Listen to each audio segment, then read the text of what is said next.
Adult vaccination खास करके 50 years के बाद क्या ज़रूरत होती है? बहुत सारे रोग हैं जिनसे हम उन एडल्ट को प्रोटेक्ट कर सकते हैं। तो ऐसी कौन सी वैक्सीन्स है या ऐसे बूस्टर डोज है जो लेने चाहिए एडल्ट एज में? कि जिन लोगों ने कोविड वैक्सीन ली थी उन लोगों को कोविड नहीं हुआ ये नहीं था।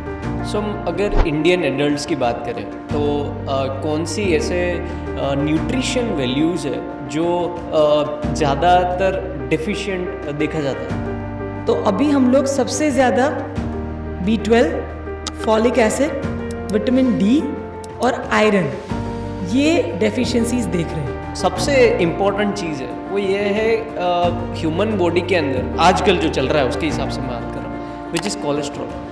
Hello everyone, we are here with another podcast. आज हमारे साथ है डॉक्टर रीमा सोलंकी चौहान एंड बहुत सारी चीज़ें आज हम कवर करेंगे। स्टार्ट करना चाहूँगा with adult vaccination. So doctor मैं ये पूछना चाहूँगा कि एडल्ट वैक्सीनेशन खास करके 50 इयर्स के बाद क्या ज़रूरत होती है? अभी तक तो मैंने ये सुना था कि जो चिल्ड्रन होते हैं, जो बच्चे होते हैं, उनमें वैक्सीनेशन इज़ वेरी इंपॉर्टेंट, वो एक की रोल होता है। तो क्या 50 इयर्स के बाद ज़रूरत होती है, और होती है तो क्यों होती है? यस, आपने बहुत सही कहा कि हम अभी तक वैक्सीनेशंस को प्रीडोमिनेंटली किड्स के साथ एसोसिएट करते हैं क्योंकि वो एक न्यू बीइंग है, इस मदर अर्थ पे नया नया आया है। तो बहुत सारी बीमारियों से बचाने के लिए उस बच्चे को बहुत सारी वैक्सीनेशंस लगनी ही चाहिए। पर इसी तरह से जो हमारी एडल्ट पॉपुलेशन है, more than 50 years of age, इन लोगों की भी बिकॉज ऑफ एजिंग इम्यूनिटी धीरे धीरे कम होती जाती है। और क्योंकि दूसरे नए रोग जो लाइफस्टाइल इलनेसेस होती हैं, अपने शरीर का ध्यान रखना होता है, ये सब भी परेशानियाँ ओल्ड एज में बहुत मेजर फैसेट है और उनकी वजह से उन लोगों को भी कुछ रोग ज़्यादा हो सकते हैं।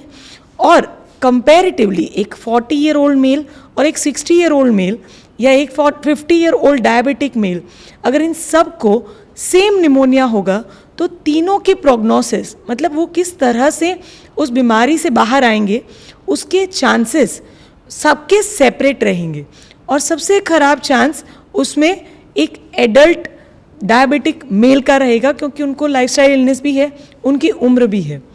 तो कुछ उम्र के बाद अगर ऐसी बीमारियां जो जानलेवा हो सकती हैं और उनकी वैक्सीन्स अवेलेबल हैं तो हम लोगों को उन्हें वो सुविधा पहुंचानी चाहिए। बहुत सारे रोग हैं जिनसे हम उन एडल्ट को प्रोटेक्ट कर सकते हैं, तो क्यों नहीं?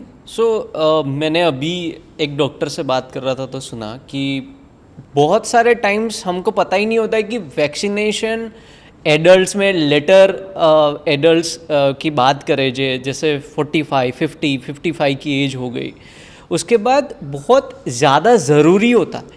बट उसमें भी बहुत सारे बाइफर्गेशंस हैं, जैसे बूस्टर डोज हो गए, न्यूमोनिया है तो हॉस्पिटलाइजेशन में अगर हॉस्पिटलाइजेशन कोई ले रहा है बिकॉज ऑफ दोज डिसीजेस तो उनको ज़्यादा प्रॉब्लम ना हो कि ज़्यादा ऑक्सीजन की ज़रूरत ना, मतलब कम, उसको हम काफ़ी तरीके से ऐसा बोल सकते हैं कि उनको हम प्रिकॉशन ज़्यादा ले सकते हैं by adding a vaccination to our routine schedule year by year.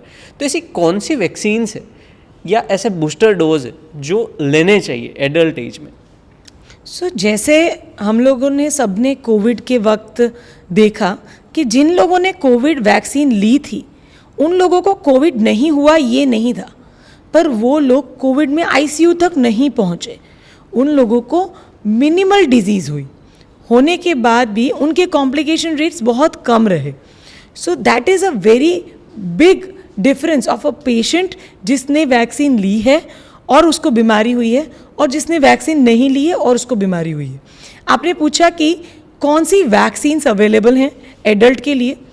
Booster की बात करें तो जैसे मैंने बताया कि रोग प्रतिकारक शक्ति कम होती जाती है, तो जो रोग प्रतिकारक शक्ति हमने बनाई थी बचपन में, उसको टेटनस का इंजेक्शन दे के उसको अलग अलग बीमारियों से वैक्सीन प्रोवाइड की थी, उनका भी जो इम्यूनिटी क्रिएट हुआ था वो ओवर द ईयर्स डिप्लीट हो जाता है। और इसलिए टेटनस का डोज, कोविड का डोज, इन्फ्लुएंजा, फ्लू का डोज, शिंगल्स एक हर्पीज बीमारी है जो ओल्ड एज में रीअपियर होती है और वो बीमारी नर्व्स को अफेक्ट करती है, तो क्वालिटी ऑफ लाइफ बहुत इम्पेयर होता है। तो उसका डोज हम लोग ले सकते हैं। Hepatitis A, hepatitis B and typhoid, ये बीमारियां अगर ओल्ड एज में होती है तो इसका जो इफ़ेक्ट है वो बहुत स्ट्रॉन्ग होता है और वो जो ओल्ड एज पर्सन है वो ज़्यादा अफेक्ट होता है, उसके हॉस्पिटलाइजेशन स्टे बढ़ जाते हैं, उनके एंटीबायोटिक रेजिम बढ़ जाते हैं, फिर भी कॉम्प्लिकेशन में एंटर होने के चांसेस बढ़ जाते हैं। तो वैक्सीन्स होने के साथ अगर पेशेंट को ये सारी बीमारियां हुई तो वो ईजीली मैनेज हो जाएगा। ओपीडी बेसिस पे, आईपीडी बेसिस पे वो ईजीली मैनेज हो सकता है। हमने देखा है कि जैसे कोई डॉग बाइट किया या कोई एनिमल बाइट किया तो एक वैक्सीनेशन लगाई जाती है, लेट्स से रेबीज़ की वैक्सीनेशन है। फिर हमने कोविड में देखा कि क्विकली काम हुआ, कोविड में वैक्सीनेशन अवेलेबल करवाई गई। उस सारे ड्यूरेशन में एक वैक्सीनेशन का इम्पोर्टेंस हमें एज अ जनरल ऑडियंस पता चला, बट अभी भी लोगों को वैक्सीनेशन क्या है, एडल्ट्स में वैक्सीनेशन करवाना चाहिए, उसकी इतनी अवेयरनेस नहीं है। पर मेरा क्वेश्चन यहाँ पर यह है कि आप ओपीडी टाइम में क्या लोगों से सुन रहे हो कि they are looking for vaccination in adults, कि अभी भी वो अवेयरनेस स्प्रेड होनी बाकी है? बहुत बाकी है। बहुत कम पेशेंट्स को ये अवेयरनेस है कि उन्हें वैक्सीनेशन लेनी चाहिए। इनफैक्ट आफ्टर काउंसलिंग जब कोई पेशेंट हम लोगों को दिखता है कि जिनको से सीओपीडी है, उनका लंग ऑलरेडी डैमेज्ड है या उनको डायबिटीज़ है जो बहुत अनकंट्रोल्ड है और उनको डाइट फॉलो करना इजी नहीं लग रहा है, या उनकी किडनी फेल हो चुकी है किसी भी कारण से, बीपी, डायबिटीज़, उनको हृदय रोग है, उनको कोई वैल्वुलर सर्जरीज हो रखी हैं, ये सारे पेशेंट्स में जब हम अपनी तरफ से काउंसिल करते हैं पेशेंट को कि आपको वैक्सीनेशन लेनी चाहिए ताकि फ्यूचर में अगर कोई बीमारी आए तो आप उससे अच्छी तरह से लड़ पाएँ। क्योंकि चाइल्ड वैक्सीनेशन चाइल्ड के खुद के हाथ में नहीं है। Parent are deciding whether a child should be vaccinated और not, and that's why the notion is neutral, क्योंकि उनको खुद को इंजेक्शन नहीं लेना। अगर आप किसी चाइल्ड से पूछेंगे, किसी बच्चे से पूछेंगे कि चलो आपको ये समझा रहा हूँ, ये वैक्सीन कल उठ के आपको मदद देने वाली है, क्या आप लेंगे? ह्यूमन टेंडेंसी फ्यूचर के लिए प्रिपेयर होना, ये जब तक वो फ्यूचर बहुत डार्क नहीं हो वो प्रिपेयर होना पसंद नहीं करती है। और उसी ह्यूमन फिनोमेना के लिए अगर एडल्ट खुद अपना वैक्सीनेशन चार्ट क्रिएट कर रहा है तो उसकी अवेयरनेस बहुत अपराइट होनी चाहिए। नहीं तो जो एडल्ट्स आपके घर में हैं उसके लिए आप कॉल ले सकते हैं, जैसे आपके लिए कभी उन्होंने कॉल लिया था। तो आप समझ सकते हैं अपने फिजिशियन से कि आपके बूढ़े माँ बाप या आपके बूढ़े दादा दादी को क्या बीमारियां हो सकती हैं जिनके कारण वो ज़्यादा सफ़र हो सकते हैं और उनकी वैक्सीन्स किस तरह से लग सकती हैं। तो support should be from a family side rather than a patient वो पेशेंट खुद ले। और यस अगर पेशेंट खुद अवेयर हो रहा है तो उससे बढ़िया तो कुछ भी नहीं हो सकता। सो आपको क्या लगता है, क्योंकि अवेयरनेस अभी स्प्रेड होनी बाकी है और ऐसा भी नहीं है कि लोग फाइनेंशियल सिचुएशन के हिसाब से नहीं कर रहे, तो क्या उनके दिमाग में ये है कि वैक्सीन लेने के बाद कुछ रिस्क बढ़ जाएगा या दूसरी कोई बीमारी हो सकती है या कोई और चीज़ है जो उनको जाने से रोक रही है कि यार वैक्सीनेशन चलो पता भी चला तो मैं जाके पूछूं डॉक्टर से या मैं जाके इसका कोई एक वैक्सीन लेके ट्राई करूं, तो वो क्यों नहीं करते लोग? फाइनेंस एक बहुत बड़ा इशू है बिकॉज एडल्ट वैक्सीनेशंस थोड़ी सी एक्सपेंसिव होती हैं as compare to child vaccination, because बहुत वक्त से वो वैक्सीन्स मार्केट में हैं। इंडियन गवर्नमेंट ने अपने रूफ के अंडर ली है, उनकी जो फी स्ट्रक्चर है, उनका जो MRPs हैं उसको भी जो ड्रग अथॉरिटीज़ हैं उन्होंने टाइट्रेट किया है। मैं किड्स की बात कर रही हूँ। जब हम एडल्ट वैक्सीनेशंस की बात करती हैं अभी तक वो सारे प्ले नहीं हुए हैं कि उनकी MRPs कंट्रोल हो। न्यूअर ड्रग्स हैं तो अभी बहुत सारे पेटेंट में चल रहे हैं। तो फाइनेंस एक बहुत बड़ा टॉपिक है।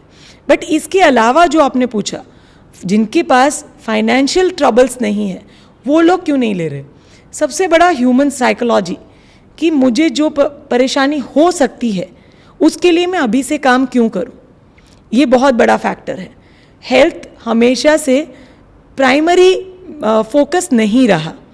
एडल्ट्स का भी डायबिटिक होने के बावजूद मिठाइयाँ खाना, BP होने के बावजूद रात को देर तक जागना, ये चीज़ें बहुत कॉमन है इंडिया में। तो हेल्थ पर्सपेक्टिव इंडिया में अभी भी मैसिव अवेयरनेस पे नहीं चल रहा, और इसी का बहुत बड़ा रीज़न है कि वैक्सीन्स नहीं आते। साथ में एक बहुत सच बात है, कड़वी बात है कि सोशल मीडिया में नॉन मेडिकल पीपल ये बता रहे हैं कि उन्हें वैक्सीन लेनी चाहिए कि नहीं लेनी चाहिए।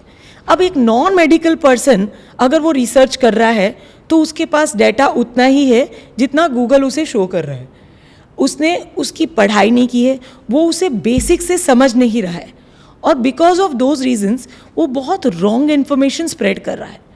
अनफॉर्चुनेटली पेशेंट्स भी जब वैक्सीन नहीं लेनी है, जिसमें खर्चा नहीं हो रहा है, वो जो इन्फॉर्मेशन दे रहा है वो ज़्यादा प्यारा लग रहा है क्योंकि उसमें सुई नहीं लग रही है, उसमें पैसे नहीं जा रहे हैं।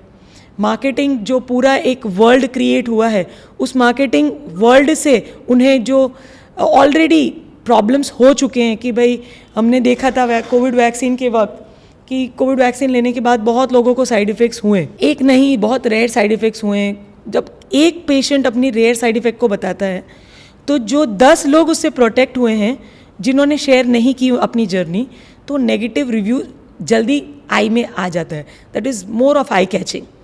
और because of all these reason wrong people को फॉलो करना, जो लोग मेडिकल नॉलेज नहीं रखते उनसे वैक्सीनेशंस के काउंसलिंग लेना या उनकी इन्फॉर्मेशन को डॉक्टर से ऊपर मानना, ह्यूमन टेंडेंसीज एंड फाइनेंस, ये सारे प्रॉब्लम्स हैं जिसकी वजह से एडल्ट वैक्सीनेशंस अवेयर होने के बावजूद कम अवेयरनेस है। पर जितनों को अवेयरनेस है उतने भी अपने आप को डॉक्टर्स के सामने नहीं रख रहे कि क्या मुझे ज़रूरत है, कितनी ज़रूरत है, क्यों ज़रूरत है। एटलीस्ट डिस्कस कीजिए अपने फिजिशियन से। और सर्टेनली अगर आप एक होशियार इंसान हैं, अगर आप थोड़ा सा रिसर्च पढ़ना चाहते हैं, तो फिर जाके अपने डॉक्टर से कंसल्ट करने के बाद फिर जाके गूगल बाबा से पूछिए कि क्या करना है। बिकॉज अगर आप रैंडमली पूछ रहे हैं तो बहुत सारी वेग इन्फॉर्मेशन सामने आएगी, और जिसको प्रोसेस करने की शायद आपके पास इन्फॉर्मेशन नहीं है। राइट, नहीं एब्सोल्युटली। और मैं अग्री करता हूँ कि ये चीज़ें डॉक्टर्स के साथ कंसल्ट करके करनी चाहिए। अगर आपको कोई क्वेश्चन है तो हम पूछ सकते हैं, राइट। जैसे मैं आपको पूछ रहा हूँ कि मुझे कोई क्वेश्चन है, मुझे नहीं पता चल रहा है कि इसमें क्या हो रहा है, so we simply ask to जो भी हम फैमिली फिजिशियन के पास जा रहे हैं, प्राइमरी फिजिशियन के पास जा रहे हैं, वहाँ पर जाके पूछ सकते हैं। दूसरा रिलेवेंट चीज़ है कि 40-50 साल की उम्र में जो एडल्ट माना जाता है, सो न्यूट्रिशन एक ऐसी चीज़ है कि फ्रॉम चाइल्डहुड एक न्यूट्रिशन का पाथ हम फॉलो करते हैं।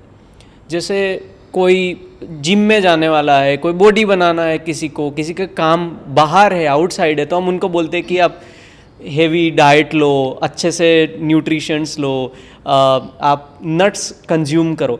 तो क्या ऐसा होता है कि 40-50 साल में चेंज हो जाता है या कोई नीड्स में चेंज हो जाता है न्यूट्रिशन पर्सपेक्टिव से? मोस्ट सर्टेनली न्यूट्रिशन हर एज का प्राइमरी कोर न्यूट्रिशन सेम है। आपके मानो proteins, carbs, fats, vitamins, minerals ये चेंज नहीं हो रहे, पर न्यूट्रिशन जैसे कैल्शियम बोन को ग्रोथ देता है। अगर एक बच्चा अपनी फुल स्पीड से बड़ा हो रहा है तो उसके बोन बहुत ग्रो कर रहे हैं, तो बच्चे को कैल्शियम देना, विटामिन डी देना बहुत ज़्यादा आवश्यक हो जाता है। अब अपने वो फुल ग्रोथ में आ गया, अपनी प्यूबर्टी हिट कर गया, उसके बाद कैल्शियम का इतना बड़ा रोल नहीं है क्योंकि उसके बोन अपनी प्रॉपर स्ट्रेंथ में आ चुके हैं। अब उसके बोन को न्यूट्रिशन से ज़्यादा ट्रेनिंग की ज़रूरत है। अगर हम ओल्ड एज की बात करें तो ओल्ड एज में भी अलग अलग ऑर्गन्स ओल्ड एजिंग हो रही है, स्किन एज हो रही है, हेयर एज हो रहे हैं, हार्ट, बोन, ये सब कुछ अपनी गति से आगे बढ़ रहा है और वो एजिंग की वजह से अगेन कुछ ना कुछ चेंजेस क्रिएट होते हैं. अगर आज हम 40-50 ईयर ओल्ड की बात करें जो 60 प्लस नहीं है, मतलब एजिंग फैक्टर में नहीं है, पर अपने फुल प्रोडक्टिव मोड में चल रहे हैं, ये अपना वर्कफोर्स है, तो इनको सुबह से लेके शाम तक स्ट्रेस में रहना है, इनको सुबह से लेके शाम तक बहुत सारे इम्पॉर्टेंट डिसीजंस लेने हैं अपनी फैमिली के लिए, अपने वर्कफोर्स के लिए, अपनी पोजीशन के लिए. तो इसका जो सप्लीमेंटेशन होगा वो उसको उस तरह से मदद करेगा जो उसकी इंटेलेक्चुअल पावर को हेल्प कर रहा है, जो उसके स्ट्रेस पावर को रिड्यूस कर रहा है. ठीक है, सो न्यूट्रिशन हर एज में प्राइमरीली सेम है, पर फोकस पॉइंट्स हर एज के सेपरेट रहते हैं. सो हम देखते हैं जनरली कि सप्लीमेंट्स एक मेजर रोल होता है कि बहुत सारे टाइम्स जैसे B12 हो गया या विटामिन डी है जो जनरली कोई वीकनेस है या टेस्ट करके स्क्रीनिंग करके बताते हैं डॉक्टर्स की जनरली आप प्रिस्क्राइब करो and we can see the improvements. तो सप्लीमेंट्स है, लेट्स से मैं एग्जांपल फॉर 50 इयर्स का कोई एडल्ट है, उनको रेगुलर सप्लीमेंट लेने चाहिए या स्क्रीनिंग करने के बाद ही सप्लीमेंट्स जो है वो एडवाइजेबल है? नहीं, स्क्रीनिंग तो एडवाइसेबल है ही, बिकॉज बहुत सारी डिजीज़ेस हमें सिर्फ सिम्टम से नहीं पता चल रही हैं. यस, कोई डॉक्टर कोई रिपोर्ट कभी ट्रीट नहीं करता, वो एक पेशेंट ट्रीट करता है. तो एक रिपोर्ट आने के बाद, एक पेशेंट का प्रोफाइल देखने के बाद ट्रीटमेंट स्टार्ट होती है. इट इज़ नेवर लाइक कि जस्ट बिकॉज B12 कम आया है इसलिए हम लोग दे रहे हैं, पर B12 क्यों कम आया है, इस पेशेंट को किस तरह से ज़रूरत होगी, इसीलिए हम लोग B12 के सप्लीमेंटेशन स्टार्ट करते हैं. सो स्क्रीनिंग और टेस्टिंग बहुत क्रूशियल पार्ट है, क्योंकि कुछ विटामिन्स का हाइपर विटामिनोसिस भी होता है, टॉक्सिसिटी भी होती है, तो हम लोग ब्लाइंडली सब विटामिन नहीं दे सकते. बट गाइडलाइंस है कि आपको डेली हर चीज़ कितनी चाहिए. मानो एक एडल्ट मेल है, उसको डेली 600 से 1000 इंटरनेशनल यूनिट विटामिन डी चाहिए एवरी डे. वो एवरी डे किस तरह से ले रहा है, वो खाने में से ले रहा है, वो सन से ले रहा है, वो सप्लीमेंटेशन से ले रहा है, वो उसका लुक है, पर उसको रोज़ चाहिए. तो daily required doses RDA guidelines हर विटामिन और मिनरल की है. उसको सप्लीमेंट करने के लिए रेगुलर सप्लीमेंटेशन जो multivitamins OTCs over the counters मिल जाते हैं वो ले सकते हैं, उसमें कोई बुराई नहीं है अगर आप खान पान में ध्यान नहीं रख रहे. तो अगर आप खान पान में ध्यान रख रहे हैं, आप हेल्दी बॉडी मेंटेन करते हैं, तो उसमें अलग से रिक्वायरमेंट नहीं होती कि आपको से आई am a 40 year old female, I don't have any lifestyle diseases और मैं अच्छा खाना खाती हूँ, फ्रूट्स खाती हूँ, नट्स खाती हूँ, वेजिटेबल्स खाती हूँ, तो मुझे विदाउट स्क्रीनिंग कोई डेली डोज की ज़रूरत नहीं है. बट हाँ, अगर आप डायबिटिक हैं तो आपको डेली रिक्वायरमेंट की नहीं सफिशिएंट हो पाएगा. बहुत सारी टैबलेट्स आपकी बॉडी में इंट्रोड्यूस हो रही हैं जो आपके एब्जॉर्प्शन को इम्पेयर कर रही हैं, तो आपको एक डेली रिक्वायर्ड डोज विटामिन का लगेगा. Screening is must for many vitamin, screening is must. So आपके फिजिशियंस आपको गाइड करेंगे कि ये हम लोग आपको ऐसे नहीं दे सकते और ये दवाई आप ऐसे ही ले सकते हो क्योंकि इस पर नुकसान नहीं है. सो हम अगर इंडियन एडल्ट्स की बात करें तो कौन सी ऐसे न्यूट्रिशन वैल्यूज़ है जो ज़्यादातर डिफिशिएंट देखा जाता है, जैसे विटामिन B12 है, डी है, D3 है, देयर आर मल्टीपल थिंग्स. सो अगर हम इंडियन एडल्ट्स की बात करें तो अभी हम लोग सबसे ज़्यादा B12, folic acid, vitamin D और आयरन, ये डेफिशिएंसीज देख रहे हैं. सो ये डेफिशिएंसीज क्योंकि सिम्टोमेटिक भी कन्वर्ट होती हैं, कहीं ना कहीं पेशेंट्स कोई ना कोई सिम्टम लेके हमारे पास आते हैं जिसमें हम लोग स्क्रीनिंग करते हैं, तो ये चीज़ें हमें सबसे ज़्यादा कमी दिखती है. ऑफ कोर्स फिर बाद में आप कोई स्पेसिफिक जोग्राफिकल लोकेशन से हैं जहाँ पे फूड और वाटर की क्वालिटी सेपरेट है, तो उसमें ज़्यादा और कम दोनों ही चीज़ें, हार्ड वाटर ले रहे हैं तो कुछ हैवी मेटल्स ज़्यादा, अगर आप कुछ over the counter so called Ayurvedic preparation जो किसी आयुर्वेदिक कंसल्टेंट ने प्रिस्क्राइब नहीं की, ओवर द काउंटर बहुत सारे पेशेंट्स इस तरह से सप्लीमेंटेशन ले रहे हैं, तो उसमें हेवी मेटल पॉइजनिंग हो जाती है. तो या so there are vitamins and minerals जो बढ़ भी जाते हैं और कम भी हो जाते हैं according to what kind of lifestyle you are in, what geography you are in. But ideally urban population में हम ये 4 चीज़ों की कमी सबसे ज़्यादा देख रहे हैं. हमने ये भी देखा है कि लोग जैसे फास्टिंग कर रहे हैं और प्रॉपर डाइट नहीं ले रहे at the end of the day. So over the counter medicine जो OTC हमने बोला, तो उसमें क्या वो लेते हैं तो वो डाइट जो भी लेनी चाहिए, जैसे किसी ने 2 महीने तक फास्टिंग कर लिया, मतलब कंटिन्यूसली फास्ट कर रहा है, और वो OTC से ओवर द काउंटर मेडिसिन जो मेडिकल में नॉर्मली उपलब्ध होती है वहाँ से लेके उनको कंज्यूम कर रहे हैं. सो क्या वो डिफिशियंसी को रोक पाएंगे? नहीं. अगर आप ये समझते हैं कि आपने विटामिन की गोली ली है इसलिए खाना नहीं खाएंगे तो चलेगा, तो ये बिल्कुल भी, this is a absolute myth. Okay, ये बिल्कुल भी सही बात नहीं है, क्योंकि हम लोग विटामिन्स और मिनरल्स की टैबलेट ले रहे हैं, प्रोटीन, कार्ब, फैट की टैबलेट नहीं ले रहे हैं. और जो हमारा प्राइमरी फूड सोर्स है, हमारा प्राइमरी फूड सोर्स, मानो कि अगर हम लोग प्रोटीन की बात करें, अगर मेरा वज़न 60 किलो है तो मुझे 60 ग्राम प्रोटीन चाहिए. और इसी के कंपैरिजन में अगर मैं B12 की बात करूं तो वो मैं 15 से 100 mcg माइक्रोग्राम में लूँगी तो चलेगा.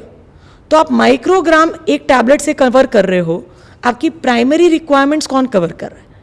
That is not sufficient. So सिर्फ टैबलेट लेके फास्टिंग करके आप अच्छे हेल्दी नहीं रह सकते. खाना खाना पड़ता है.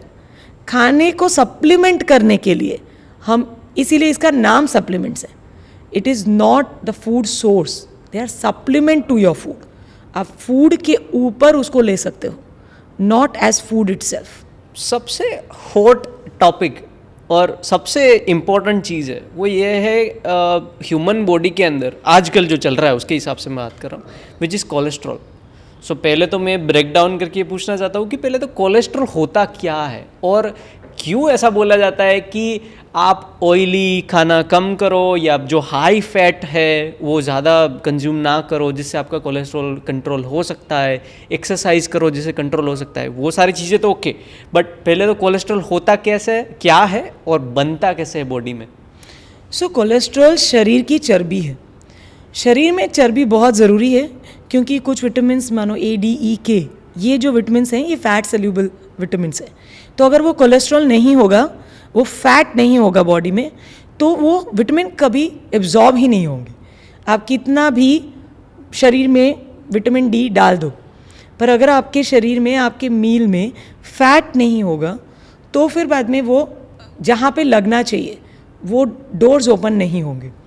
सेकेंड पॉइंट कि जहाँ पे भी रिपेरेटिव मैकेनिज्म चल रहा है, आपके अल्सर हो गया, अब इस अल्सर को रिपेयर होना है तो बहुत सारे अंदर से बॉडी की केमिस्ट्री एक्टिव होगी जहाँ पे वो DNA बनाएगा, नया सेल बनाएगा.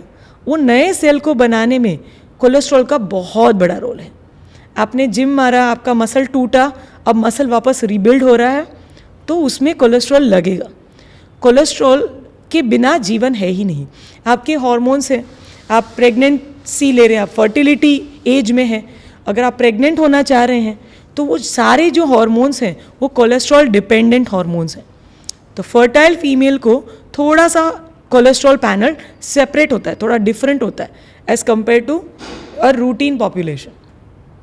सो cholesterol is a very important aspect of our body.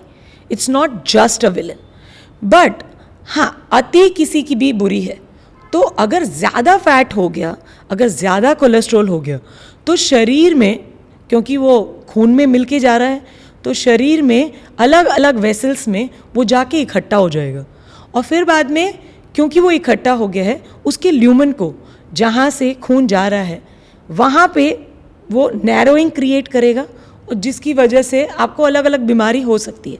कल उठ के अगर वही प्लाक, जो फैट की चर्बी आपकी वेसल के अंदर इकट्ठा हुई है, वही टूट के अगर ब्लड फ्लो में घूमने लगी तो अलग टाइप की बीमारियां आपको हो सकती है। और इसीलिए excess of cholesterol is bad. Never ever हम लोग लिपिड प्रोफाइल को 0 लाना चाहते हैं, हम लोग उसे विद इन लिमिट्स लाना चाहते हैं, क्योंकि विद इन लिमिट्स तो आवश्यक ही है। कोलेस्ट्रॉल में जैसे आपने बात की कि वो क्या होता है, कोलेस्ट्रॉल बहुत सारे भाग में डिवाइडेड है।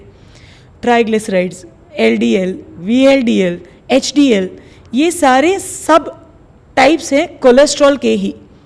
Good cholesterol, bad cholesterol, very bad cholesterol, ये सब कुछ उसी लिपिड प्रोफाइल एक रिपोर्ट में हमें दिखता है। खाली पेट किया हुआ ये एक रिपोर्ट हमें ये भी बताता है कि आपने जीवन किस तरह से जिया है।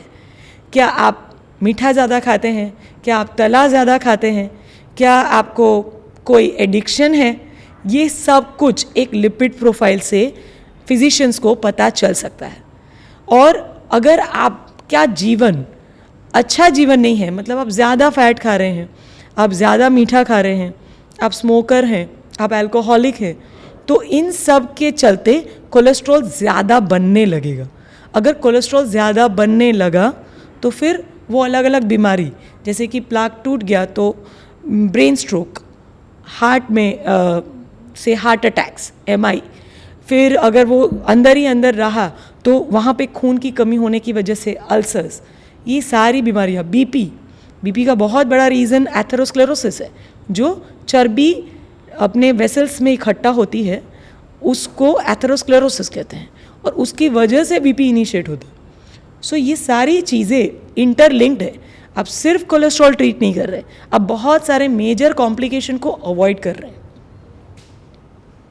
बहुत अच्छी बात करी आपने। और मैंने कई बार ये सुना है, जब ये लिपिड प्रोफाइल टेस्ट होता है तो HDL which is good cholesterol and then LDL which is bad cholesterol. तो मैंने लोगों से सुना है या तो लेट्स से LDL है वो बढ़ा हुआ है, या गुड कोलेस्ट्रॉल है वो कम है। तो ये क्या होता है good cholesterol and bad cholesterol? So bad cholesterol वो है जो मैंने प्लाक समझाया, वो प्लाक बनाने में सबसे बड़ा रोल LDL का है। अगर वो ज़्यादा है तो प्लाक्स बनेंगे, जो एथेरोस्क्लेरोसिस है वो ज़्यादा ट्रिगर होगा। HDL वो आपके रिपेरेटिव काम में ज़्यादा वर्क कर रहा है, वो जहाँ पे एक्चुअली लगना चाहिए तो उसे गुड, क्योंकि वो गुड एक्टिविटी दे रहा है और ये बैड एक्टिविटी दे रहा है, इसलिए इसे गुड कोलेस्ट्रॉल और बैड कोलेस्ट्रॉल। LDL से L मतलब लो होना चाहिए, क्योंकि ये खराब है। तो इस निमोनिक से हम लोग पेशेंट को बोलते हैं कि LDL कम रखो और HDL ज़्यादा रखो। HDL मतलब आप फूड सोर्स से HDL को इंक्रीज़ कर सकते हो, आप एक्सरसाइज से इंक्रीज़ कर सकते हो, आप एंटीऑक्सीडेंट जितनी भी फ्रूट्स हैं, सैलड्स हैं, इनसे HDL को अफेक्ट कर सकते हो, एक्सरसाइज एक्टिविटी से HDL को अफेक्ट कर सकते हो। सो HDL को पंप्ड अप रखना, हाई रखना, और LDL को लो रखना, ये एक हेल्दी नेचर और हेल्दी लाइफस्टाइल का पार्ट है।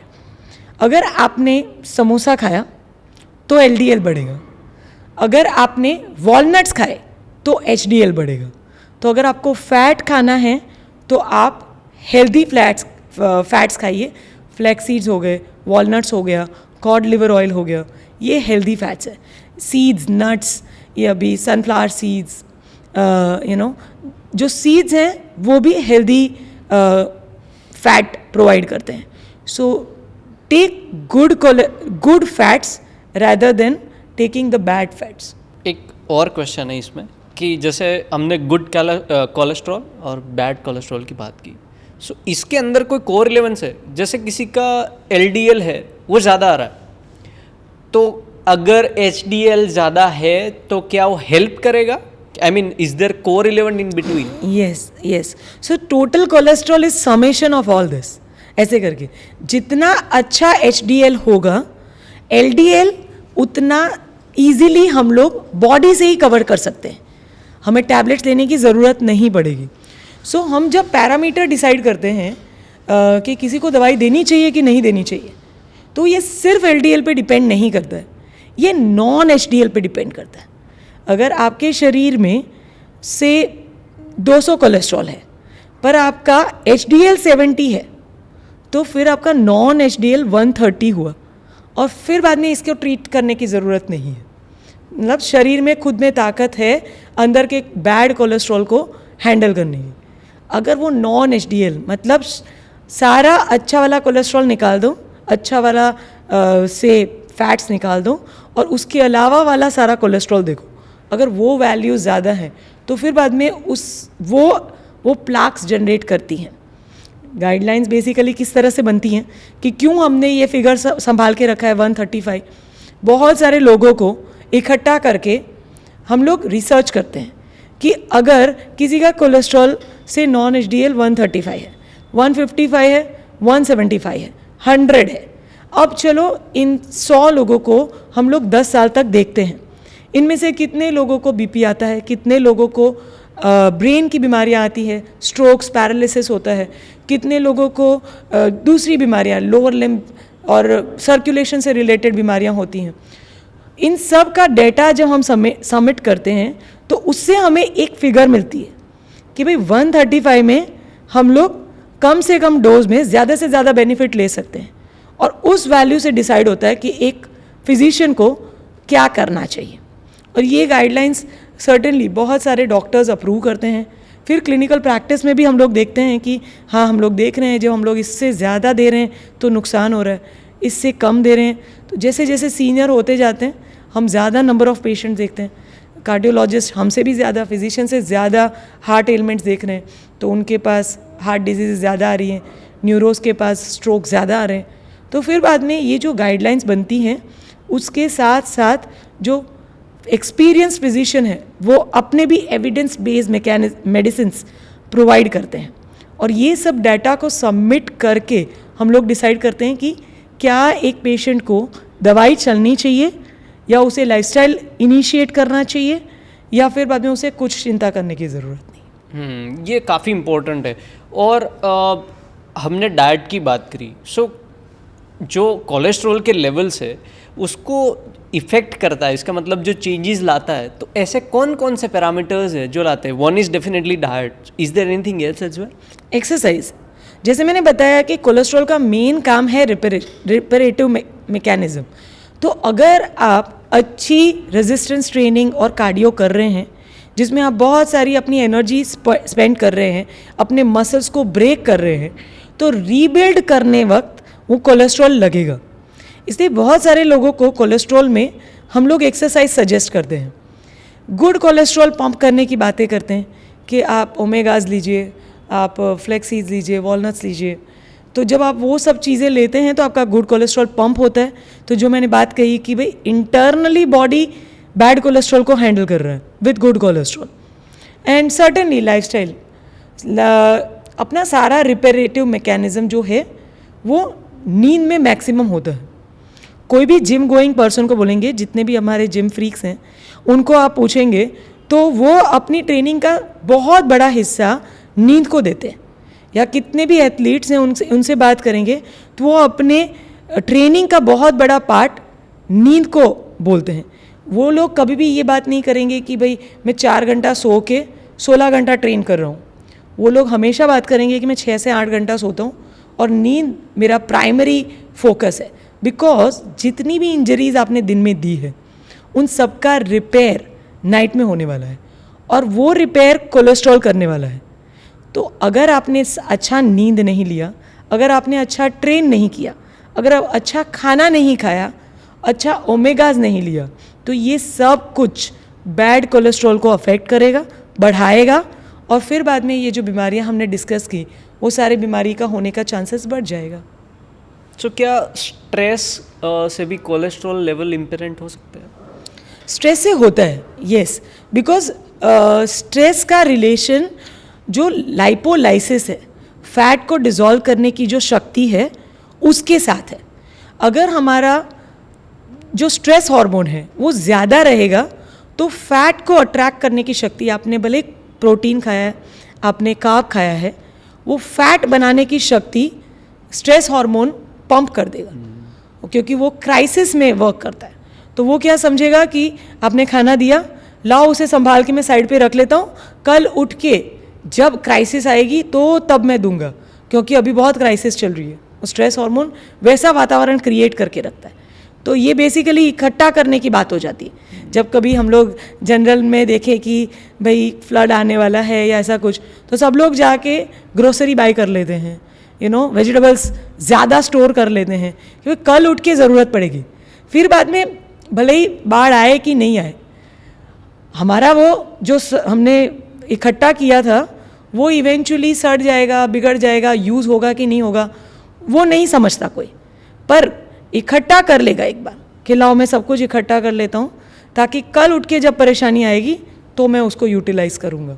So it is just like that कि भाई आपने अगर ये किया है तो फिर वो स्ट्रेस हार्मोन बहुत सारा फैट साइड पे इकट्ठा करके रखेगा कि क्राइसिस के समय मैं यूज़ करूँगा, जो इवेंचुअली कोलेस्ट्रॉल बढ़ाएगा। और मान लो किसी का कोलेस्ट्रॉल हाई है, या हम ऐसा समझे कि बैड कोलेस्ट्रॉल LDL है, वो हाई आ रहा है, तो क्या उनको सप्लीमेंट्स, इंजेक्टेबल्स उनसे ही ट्रीट करना पड़ता है, या उनकी वो लाइफस्टाइल चेंजेस जो कर रहे हैं वो कर सकते हैं अगर, तो उससे भी कंट्रोल हो सकता है? लाइफस्टाइल से कंट्रोल हो सकता है, बट ये समझने की ज़रूरत है जैसे गोली रोज़ जा रही है उस तरह से लाइफस्टाइल रोज़ होना चाहिए। आप सप्ताह में 2 दिन अच्छा काम करके 5 दिन बुरा काम करेंगे तो कोलेस्ट्रॉल मेंटेन नहीं होने वाला। क्योंकि मैं वीकली 2 बार 2 घंटे स्विमिंग करता हूँ, मुझे कोलेस्ट्रॉल हाई नहीं आ सकता, ये सही बात नहीं है। आप टैबलेट रोज़ लेने वाले हैं तो उस टैबलेट की जगह पे आपने अपना लाइफस्टाइल सेट किया है तो आपका लाइफस्टाइल भी रोज़ होना चाहिए। हाँ, अगर आप वो रोज़ कर रहे हैं तो आप कंट्रोल कर सकते हैं। सर्टेनली इसमें जेनेटिक मेकअप और बॉडी मेटाबॉलिज्म बहुत बड़ा पार्ट प्ले करती है, तो हम लोगों को देखना पड़ेगा कि वो क्या कवर कर रहा है। सो लाइफस्टाइल हम लोग 6 महीना हमेशा पेशेंट को देते हैं कि प्लीज़ आप डी स्ट्रेस रखिए, एक्टिविटी करिए, आप खाना तला हुआ मत खाइए और एनिमल फैट कम लीजिए। और उसके बाद 6 महीने के बाद जो कोलेस्ट्रॉल वापस रिपीट करते हैं, अगर वो करने में असक्षम है पेशेंट तो फिर बाद में उसको टैबलेट्स देने चाहिए और उस पेशेंट को लेने चाहिए। राइट।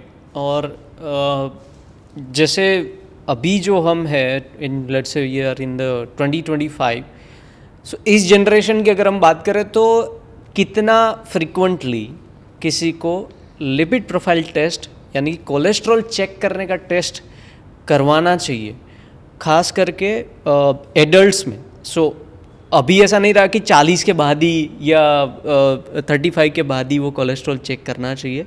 बहुत सारे इंस्टेंसेस हम आजकल देख रहे हैं, हार्ट अटैक्स है, बाकी सारी बीमारियां हैं, वो कोलेस्ट्रॉल या इनडायरेक्टली या डायरेक्टली उससे होने वाली बीमारियां बढ़ रही है। सो अभी कितनी फ्रीक्वेंसी होनी चाहिए as of this? So frequency is, now you have to understand why this is happening. क्योंकि अब जो जनरेशन वर्कफोर्स में है 30-40, ये जो जनरेशन है, ये लोग इवन यंगर टू दोज से 25-20s, ये लोग अपना स्ट्रेस लेवल, अपनी स्लीप साइकिल और अपना डाइट बहुत बचपन से कॉम्प्रोमाइज़ करते आ रहे हैं। इन लोगों के गोल्स स्टैंडर्ड 7th में फर्स्ट आना, वो ट्रॉफी लेना, कहीं पे कुछ अचीवमेंट्स, उनकी जो आकांक्षाएं हैं वो बहुत यंग एज से बढ़ रही हैं, which was not there when we talk about a patient who is 50 year old. उसमें अगर 10 में से 2 लोग थे जो बहुत महत्वाकांक्षी थे और जिन्होंने फिर भी 10वीं 12वीं में इतना स्ट्रेस नहीं लिया जो आजकल के 4th 5वीं कक्षा के बच्चे ले रहे हैं। सो क्योंकि स्ट्रेस और बैड लाइफस्टाइल का प्रीडिस्पोजिशन यंगर एज में बहुत यंग एज से शुरू हो गया है, उसी वजह से इन लोगों को वंस अ ईयर इन्वेस्टिगेशन जिसमें बॉडी प्रोफाइल्स आते हैं, मोर देन 30 है तो वंस अ ईयर करना ही चाहिए। अगर कोई भी पॉजिटिव मार्कर आया है तो फिर according to your physicians guideline आपको उसको सॉर्ट आउट करना चाहिए। उससे एक रिलेवेंट चीज़ है, क्योंकि जो हम कंज्यूम कर रहे हैं at the end of the day वही जाके फैट्स या कोलेस्ट्रॉल या बहुत सारी चीज़ों में कन्वर्ट होता है। और हम हमारे बड़े जो घर में हैं उनसे सुनते हैं कि आपकी मोस्ट ऑफ द बीमारियां है वो आप क्या खाते हो, क्या कंज्यूम करते हो, वहाँ से स्टार्ट हो रही है। So you eat well, you live well.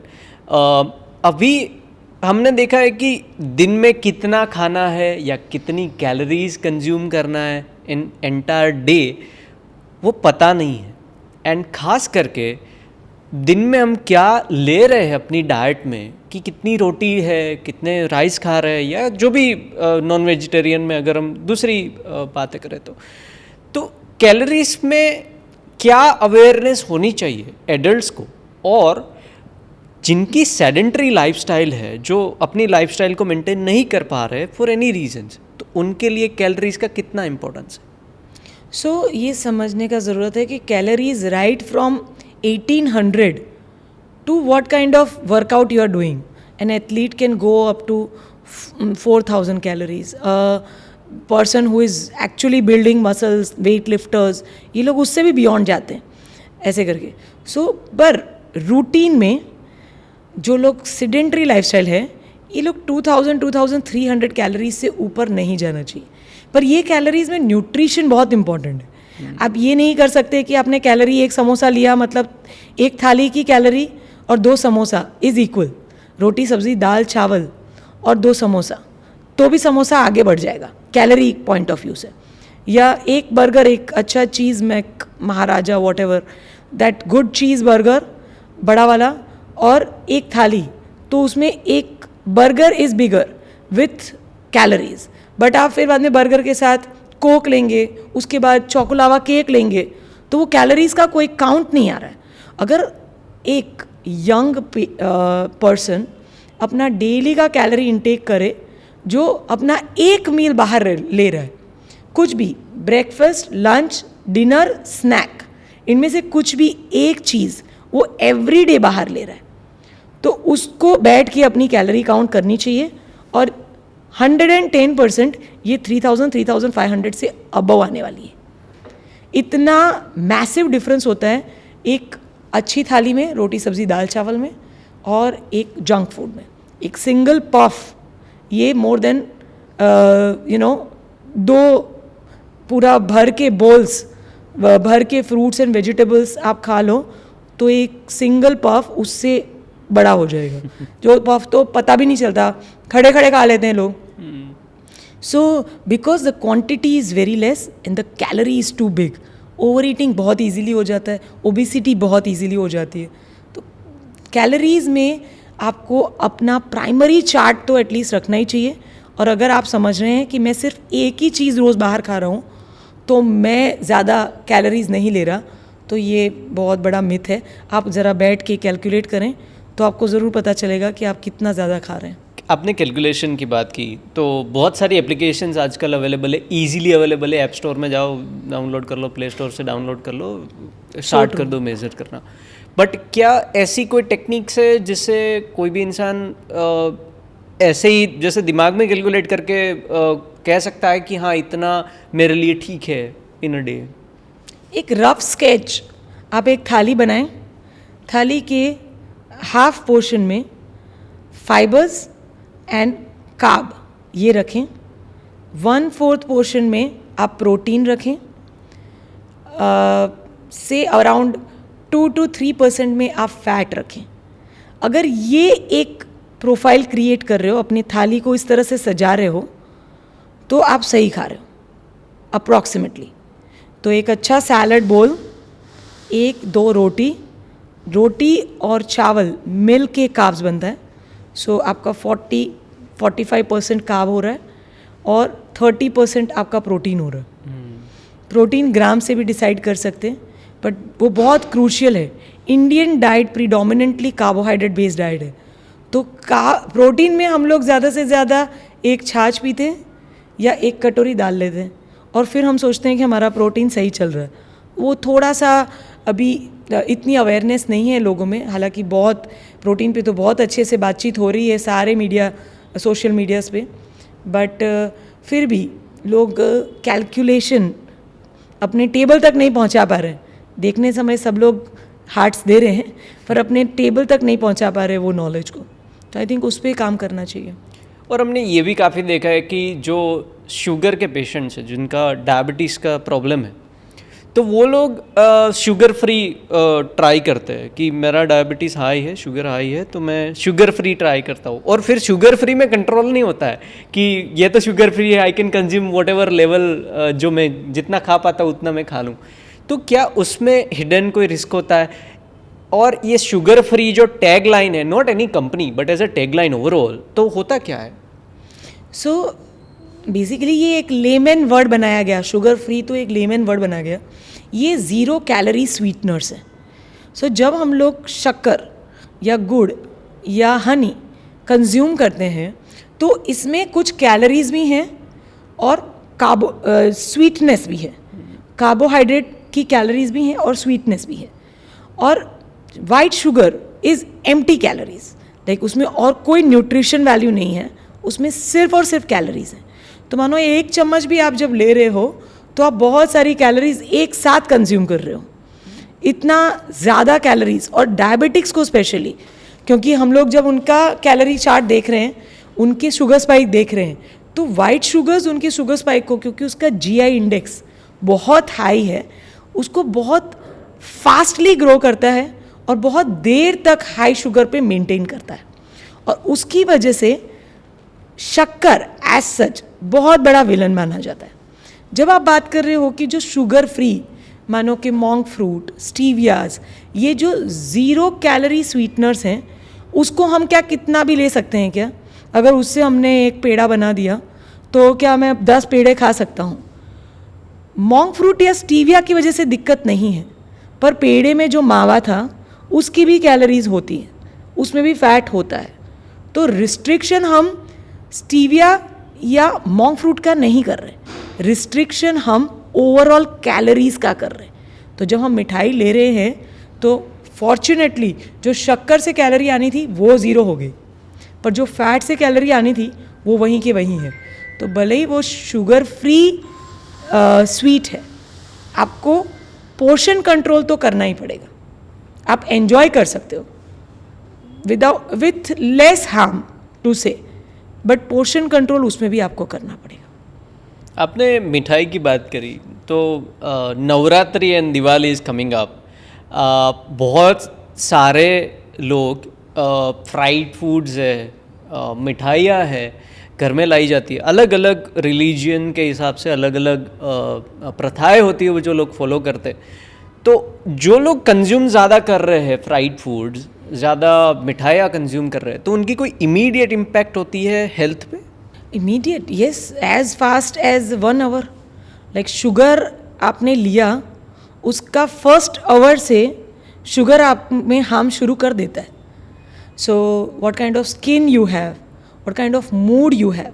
तो जब हम लोग बात करते हैं कि स्ट्रेस, अर्बन वर्कफोर्स जो है हमारी बहुत स्ट्रेस में चल रही है, कहीं से कहीं पहुंचना है, कुछ खरीदना है, और काम करना है, और काम करना है, रात को सोना लेट है, इन सब की अगर बात करें तो इन सब का स्ट्रेस बहुत ज़्यादा है। और अगर उस स्ट्रेस में आप दूसरा एक शक्कर खा रहे हो, क्योंकि सबको ऐसा लगता है कि भाई मीठा खाते ना मज़ा आ जाता है, सुकून मिलता है, तो स्ट्रेस में इंसान ज़्यादा मीठा खा लेता है, तो वो आपके मूड को जो इरिटेट करता है फर्स्ट किक दे देता है, because it is a mood elevator. Predominantly इसीलिए शक्कर कभी बनाई गई होगी कि उसको खाने के बाद इतना ज़्यादा सुकून किसी को महसूस हुआ होगा, और तभी खाने के बाद ना चॉकलेट खाने के बाद हेवन फीलिंग आ रही है, वॉफल खाने के बाद ना हेवनली लग रहा है। सो वाई दे से ऑल दीज वर्ड्स, बिकॉज कि उसका आपका इंस्टेंट किक मिल जाता है, बट वो जो फॉल होता है वो भी बहुत विग्रस होता है। So irritability, mood swings, less sleep, मतलब स्लीप डिस्टर्ब होना, आपकी जो स्लीप साइकिल है वो अच्छे से नहीं होना, नींद में बुरे सपने आना, सब बोलते हैं, मतलब जब आपकी सपने चल रहे थे आप अच्छे से डीप स्लीप में नहीं पहुँचे, इसलिए सपने आपको याद हैं, तो बुरे सपने आना, ये सब कुछ शुगर से रिलेटेड है। गोइंग फॉर ईयर्स, मानो आपने ईयर्स तक अपने निगलेक्टेड शुगर्स कंज्यूम कर रहे हैं, तो एजिंग जल्दी हो जाना, ग्रेइंग ऑफ हेयर जल्दी हो जाना, ओबिसिटी होना, कैंसर्स होना, ये सब कुछ शुगर से रिलेटेड है। तो शुगर को कहीं भी हीरो नहीं बताया गया, बट बिकॉज उसका एडिक्टिव पावर इतना स्ट्रॉन्ग है कि लोग कोक से छूट नहीं रहा है, सबको पता है कि उसके नुकसान है पर छूट नहीं रहा है। इसीलिए अब मार्केट में 0 कैलोरी स्वीटनर्स इंट्रोड्यूस हुए हैं। बचपन से क्योंकि हमने शुगर खाया इसलिए अडेप्टेबिलिटी कम है हमारी, और इसलिए एक शुगर फ्री आइसक्रीम हम 4 नहीं खा रहे। और अगर वो सच में एक अच्छा chocolate ice cream, normal chocolate ice cream आ रहा है तो हम मन है उतना खा भी पा रहे हैं ऐसे करके। अडेप्टेबिलिटी लाने के लिए समय है, बट या आप अपने नेक्स्ट जनरेशन के साथ अभी से काम कर सकते हो। Don't introduce white sugar to the next generation which is very hard in this day and age. But अगर आप सक्सेसफुली वो कर पाए तो you are adding so many healthy years to your kids life. आजकल हम देखते हैं कि बच्चों में भी, मतलब 2 साल का बच्चा है, नहीं खा रहा है तो उनको चॉकलेट दे दो, शुगर दे दो, मतलब शुगर की कोई भी प्रोडक्ट्स, मिठाइयाँ दे दो, and that kid will start eating. तो जैसे आपने बोला बहुत सही है। एंड मैंने ये भी समझा है कि कुछ एज तक बच्चे की, लेट्स से 3 इयर्स तक, तो उनको वाइट शुगर नहीं ही देना चाहिए, बिल्कुल एब्सोल्युटली ज़ीरो होना चाहिए। तो बहुत इम्पोर्टेंट है।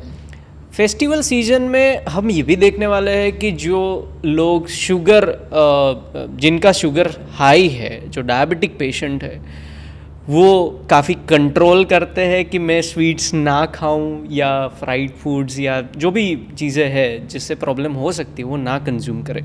तो क्या कोई फार्मूला कि जिससे ये फेस्टिव सीजन को वो लोग एंजॉय कर पाए without spiking their blood sugar levels?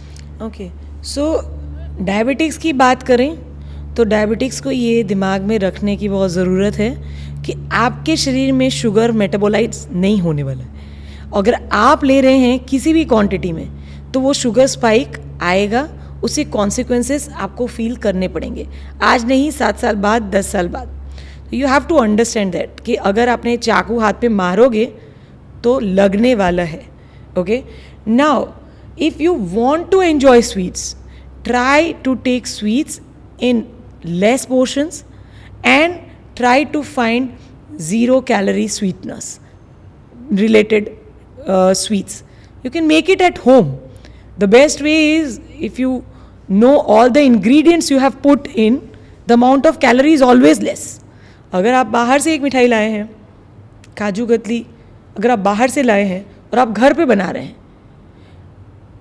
Without any doubt घर वाली काजू कतरी का कैलोरी कंटेंट कम होगा, because you are not chasing customers. आपको उसको इतना मीठा नहीं बना देना है कि दूसरी बार वो शेप देख के पागल ही हो जाए पेशेंट कि मुझे वो लेना ही लेना है। ठीक है, सो अगर आप डायबिटिक हैं तो घर पे स्वीट बनाएं, 0 स्वीटनर, जो 0 कैलोरी स्वीटनर्स हैं उससे स्वीट बनाएं, और उसके बाद भी ज़रूर याद रखें कि आपको लेस क्वांटिटी में लेना है। अगर आप डायबिटिक नहीं हैं, जनरली ऐसे ही है कि भाई बच्चे हैं, बड़े हैं, बूढ़े हैं जिनकी डायबिटीज़ नहीं है, क्या वो कुछ भी खा सकते हैं? नुकसान उन्हें भी होने वाला है, शायद तुरंत नहीं दिखेगा पर समय रहते आपको भी वो नुकसान दिखने ही वाला है। सो कोशिश करें कि आप भी वो गाइडलाइंस जो हमने डायबिटिक को दी है घर पे बनाएं, साफ बनाएं, कम से कम लें, एंजॉय करने के लिए ले रहे हैं, पेट भरने के लिए नहीं। तो अगर वो एन्जॉयमेंट अगर 2 बाइट्स पे आ गया है तो वहाँ पे बंद करें, अवेयरनेस के साथ लीजिए। अगर माइंडफुल होता है पेशेंट कि मैं जो खा रहा हूँ वो मिठाई है और मिठाई में बहुत नुकसान है, अगर सिर्फ इतना माइंडसेट हर कोई 3 ईयर ओल्ड किड है या 90 ईयर ओल्ड हेल्दी पर्सन है, ठीक है, इन सब को सिर्फ इतना माइंडसेट में रखना है कि शुगर इज़ नॉट गुड और मैं कंज्यूम जो कर रहा हूँ मैं उसके प्लेजर के लिए कंज्यूम कर रहा हूँ, तो फिर बाद में क्वांटिटीज़ रिड्यूस हो जाती हैं। हमने फैमिलीज़ में ये भी देखा है कि जैसे वाइट शुगर है वो कंज्यूम नहीं कर रहे, वो गुड़ यानी कि जैगरी वो कंज्यूम कर रहे इन अ वे कि वो मिठाई जो बनाई है उसके अंदर जैगरी यूज़ किया है, गुड़ यूज़ किया है, सो आई कैन कंज्यूम, क्योंकि वो तो वाइट शुगर है ही नहीं, मैं तो शुगर नहीं खा रहा हूँ, मैं तो जैगरी का बनाया हुआ फूड खा रहा हूँ, और वहाँ से वो इंटेक जो है वो इंक्रीज़ हो जाता है। सो क्या उसमें कोई डिफरेंस है? वाइट शुगर कम ले रहे हैं, जैगरी ज़्यादा ले रहे हैं, तो जो ब्लड शुगर स्पाइक होता है उसमें कोई डिफरेंस आता है? या ये बहुत सही क्वेश्चन है और बहुत सारे लोग ऐसा मानते हैं कि क्योंकि हम गुड़ खा रहे हैं तो हमें कोई दिक्कत नहीं आ सकती। For diabetics let me make it clear कि डायबिटिक्स के लिए शक्कर, जैगरी और हनी सब सेम ही है, ठीक है। हाँ, ऑफ कोर्स वाइट शुगर में कुछ भी और नहीं है, जैगरी में आयरन भी होता है, हनी में एंटीऑक्सीडेंट्स भी होते हैं, सो कुछ और भी मिल रहा है आपको उसके साथ में। तो अगर आपको कंज्यूम ही करना है तो these are better than those option, white sugar options. But वो भी आपका शुगर स्पाइक करते हैं, बहुत देर तक शुगर को ऊपर ही ऊपर रखते हैं, सो वो ट्रबल इन तीनों चीज़ों के साथ आती है। अगर आप नॉर्मल पर्सन की बात कर रहे हैं कि भाई जिसको डायबिटीज़ नहीं है पर उसको भाई बच्चा है, उसको कुछ रोटी के साथ खाना है और मीठा खाना है, तो फिर शक्कर देने से ज़्यादा अच्छा होगा कि आप हनी दें, आप गुड़ दें, आप उसको थोड़ा सा माइक्रो एलिमेंट्स भी दे रहे हैं उसके साथ।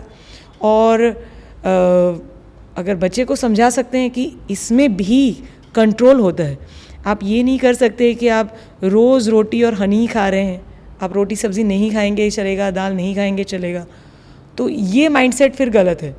बहुत सारे माँ बाप ये कर देते हैं कि रोटी और हनी तो बहुत ही अच्छा है, तो अब मैं क्योंकि मुझे और तो कुछ खाता नहीं है, चलो 2 रोटी हनी खिला दिया तो काम हो गया। तो बहुत सारे डेफिशिएंसीज बच्चे को बहुत बचपन से ही होने लगी ऐसे करके। एडल्ट्स के लिए बात करें तो हाँ, once in a while you can enjoy all those good sweeteners जिसमें फ्रूट्स आते हैं, जिसमें हनी आता है, जिसमें जैगरी आता है। तो ये ड्राई फ्रूट्स हैं, अंजीर, डेट्स, ये सब कुछ शुगर इंक्रीजिंग एलिमेंट्स हैं, पर नॉन डायबिटिक लोग ये सब कुछ एंजॉय कर सकते हैं। Always keep in mind that what ever is sweet should be taken in less quantity, moderation. आप उसको अगर हाई लेंगे तो उसका नुकसान आपको कहीं ना कहीं भुगतना ही पड़ेगा उसमें कोई आगे आपके पास वे नहीं है। राइट। सो हम जब खाने की बात करते हैं, हमने बच्चों की भी बात की, जैसे आपने एग्जांपल दिया हनी और रोटी खिला दिया बच्चों को। सो एट द सेम टाइम मुझे एक और चीज़ दिमाग में आ रही है, वो है मोबाइल का एडिक्शन। जैसे ही कोई बच्चा नहीं खा रहा है, मोबाइल दे दो और वो खाना स्टार्ट कर देगा, उसके बिना वो खाएगा नहीं, उसको कोई एक्टिविटीज़ चाहिए नहीं।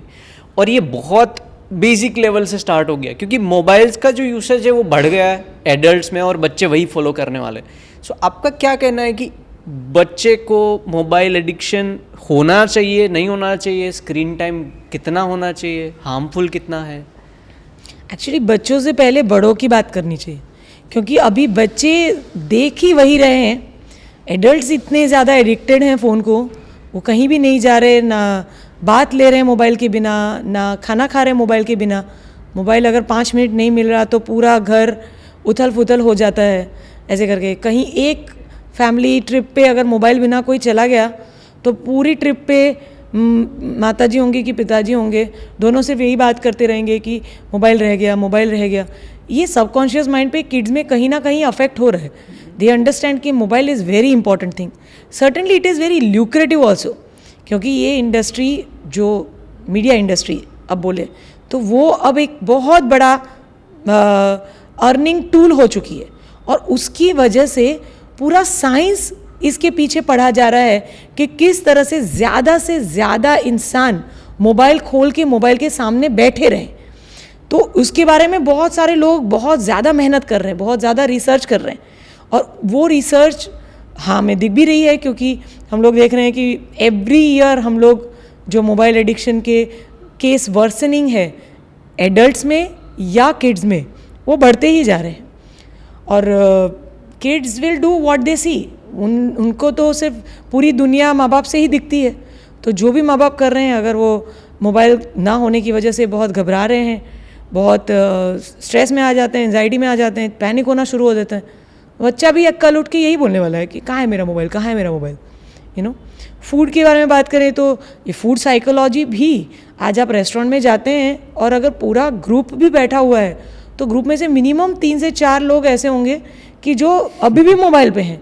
आप घूमने आए हैं, आप अपने प्रियजनों के साथ हैं और आप फिर भी मोबाइल में हैं, तो उसका मतलब है कि ये इतना बड़ा एडिक्शन है कि जो अब स्मोकिंग और अल्कोहल से भी ऊपर आने लगा, क्योंकि स्मोकिंग और अल्कोहल सर्कल्स पे डिपेंड करता था कि भाई मानो कि आप कहाँ रह रहे हो, आपके आसपास कितने लोग हैं और किस तरह का एडिक्शन उन्हें है, उस तरह का एडिक्शन आपको हो सकता है ऐसे करके।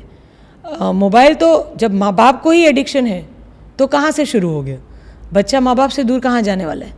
तो अब तो ऐसा हो गया है कि 70-80% लोग मोबाइल डिपेंडेंट लाइफ जी रहे हैं, और जो 20-30% नहीं जी रहे हैं डिपेंडेंट, उनको भी कहीं ना कहीं वो डिप्स आ रहे हैं जिसमें वो कम्प्लीटली अपने आप को मोबाइल और स्क्रीन टाइम में घुसा देते हैं। लाइक पूरा वीक उन्होंने बहुत ज़्यादा मोबाइल देखा और फिर बाद में अचानक से उन्हें समझ में आया कि नहीं नहीं, मेरा मेरी मूड्स बिगड़ रहे हैं या मेरा प्रोडक्टिविटी अच्छा नहीं है, और फिर बाद में वो अपने विल पावर से अपने आप को वापस ला रहे हैं। पर it's a very serious problem. Screen time should not increase more than 2 hours, और जो शॉर्ट कंटेंट होता है उसको कंजम्पशन बच्चों में तो ज़ीरो ही रखना चाहिए। It is giving so much damage. दिन प्रतिदिन सभी लोग जो सोशल मीडिया पे हैं वो लोग देख ही रहे हैं बच्चों में कितने ज़्यादा मेंटल एलिमेंट्स, जो मेंटल डिसऑर्डर्स हैं वो जनरेट हो रहे हैं। जो एक बुक होती है जिसमें हर बीमारी को लिखा जाता है, उस बीमारी की बुक में phone addiction as a disease stamp हो गया पिछले साल, कि मतलब हाँ, अगर फ़ोन हाथ में है तो उससे मेंटल, ऑर्गेनिक, फिजिकल परेशानियाँ होंगी। It's not just a dependence, एक टूल नहीं रहा, ये बीमारी बन चुका है। और ये इतने पेशेंट हो गए कि अब हमें स्टैम्प करना पड़ रहा है कहीं पे कि भाई इस बीमारी का नाम DSM-5 में इस तरह से लिखा गया है कि भाई 5.1, 7.1 इस तरह से नाम है सारी डिजीज़ के। तो वो नामांकित हो गए, उस जगह पे हम आ गए कि हमसे नहीं छूट रहा है। तो अब it is a high time कि सब लोग इसको बहुत बड़ा रेड अलर्ट माने। जिस तरह से ड्रग को देखा जाता है से हेरोइन, अफीम, जिस बुरी नज़र से इसको देखा जाता है, अल्कोहल, स्मोकिंग, जिस बुरी नज़र से हम इन चीज़ों को देख रहे हैं, जिस बुरी नज़र से हम मे बी मैं थोड़ा ज़्यादा एग्जैचुरेट कर रही हूँ, but I am a physician, I see this every day in and out. So in my eyes it is not exaggeration, but जिस बुरी नज़र से आप मर्डर को देख रहे हो, आप प्लीज़ उसी बुरी नज़र से मोबाइल एडिक्शन को देखो। बिकॉज पूरा जनरेशन, नेक्स्ट जनरेशन पूरा मेंटली अनस्टेबल होने वाला है, and that is going to be a very massive challenge in every way. Academically workforce नहीं मिलेगा हम लोगों को। कल उठ के मतलब आज से 20 साल के बाद अपने ऑफिस में 5 बंदों को हायर करना होगा तो बहुत बड़ा चैलेंज हो जाएगा। अगर आज ही वर्कफोर्स में अगर 8 घंटा किसी से मोबाइल ले लिया तो इतने विचलित घूमते रहते हैं। हम मेडिसिन इंडस्ट्री से हैं, सो हमारे में नर्सिंग स्टाफ डी जो क्लीनिंग में, सैनिटेशन में हेल्प करता है, फार्मेसी जो हमें प्रोवाइड करती हैं, इन सब से हम सिर्फ 8 घंटे मोबाइल लेते हैं। तो इस जनरेशन, जो जनरेशन अभी 20-25 के बीच में रन कर रही है, उन लोगों के पास ये होता है कि एटलीस्ट 4 घंटे बाद आधा घंटा दीजिए, फिर हम वापस रख देंगे। वो इतने डिस्टर्ब हो जाते हैं कि उनको ऐसा लगता है कि किसने क्या मैसेज कर दिया होगा और मैंने क्या मिस कर दिया। इतना बड़ा फोमो है उनका कि उन्हें हाफ शिफ्ट के बाद उन्हें 15-20 मिनट उनका मोबाइल देना पड़ता है ताकि वो आगे की आधी ड्यूटी शांत मन से कर सकें। Which is a big challenge for a work force ऐसे करके। और ये इन लोगों के पास तो सेकेंड या थर्ड ईयर से, मतलब when they were 2 years old, 3 years old, उस वक्त उनके पास मोबाइल नहीं था। आज तो 1 year old के पास मोबाइल है। उनका क्या हाल होगा वो हमें आज 10 साल में दिखेगा, हम लोगों को फेस करना पड़ेगा सबको। So you said it very rightly कि अगर मोबाइल का यूसेज लिमिटेशन में करा जाए, जैसे एजुकेशनल पर्पस से है, आज हमारी एजुकेशन सिस्टम इम्प्रूव हो रही है। So from very basic level of education आज टैबलेट्स को, कंप्यूटर्स को, मोबाइल फ़ोन को यूज़ किया जा रहा है, विच इज़ फॉर गुड, वो अच्छी बात है। बट जैसे आपने बोला कि एडल्ट्स है, खास करके, क्योंकि उन्हीं से बाकी सारे जो उनसे छोटे हैं वो इंस्पायर होते हैं और वही चीज़ें करते हैं। ऑफिस से घर आना और वीडियो स्क्रॉल करना फॉर कपल ऑफ मिनट्स और just to see for an entertainment कि आपका दिमाग आप थोड़ा फ्री अप करने के लिए कुछ कर रहे हो, एक एक्टिविटी कर रहे हो कि जिससे आपका जो फॉग हुआ है आपके दिमाग में विचारों का वो आप कुछ क्लियर करो, तो वो फिर भी ओके।